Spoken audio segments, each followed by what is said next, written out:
Now, this obviously happens in people's bodies, and when they take ascorbic acid, which is a form of vitamin C we see most often available in pills of vitamin C, and obviously iron is prevalent in everybody's body.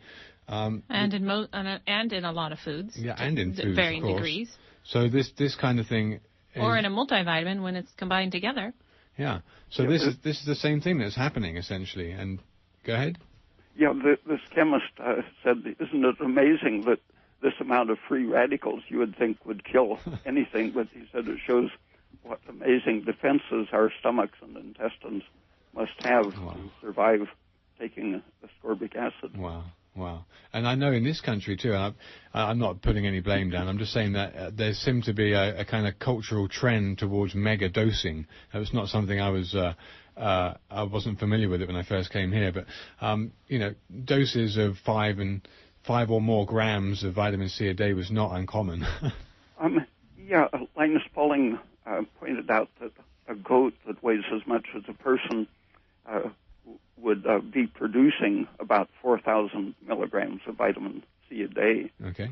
And I had been taking large amounts of vitamin C and was reacting badly to it, having a cough and very chronic, serious symptoms. And so I stopped taking it. And after I hadn't taken it for a while, I wondered how much vitamin C I was putting out in my urine every day. And just on an ordinary diet at that time, including bread and potatoes and things that you don't think of as having any vitamin C, I was still putting out 3,000 milligrams a day consistently. Wow. And that got me interested in where the vitamin C was coming from. And it turns out that meat, for example, is extremely rich in dehydroascorbic acid, dehydroascorbate. And that is not measured. They measure the reduced form, ordinary ascorbic acid, when they analyze foods. And so they're simply not looking at the major form in food. Most of the foods have more ascorbic acid than the analysts show. And it's functioning in the cell as an oxidant, and that's how it's having a major part of its protective effect, because when something goes wrong with the oxidative system, if you just turn off the blood supply, for example, the outcome of a temporary heart arrest, for example, if you get the blood restored, you have great oxidative damage done from the lack of oxygen.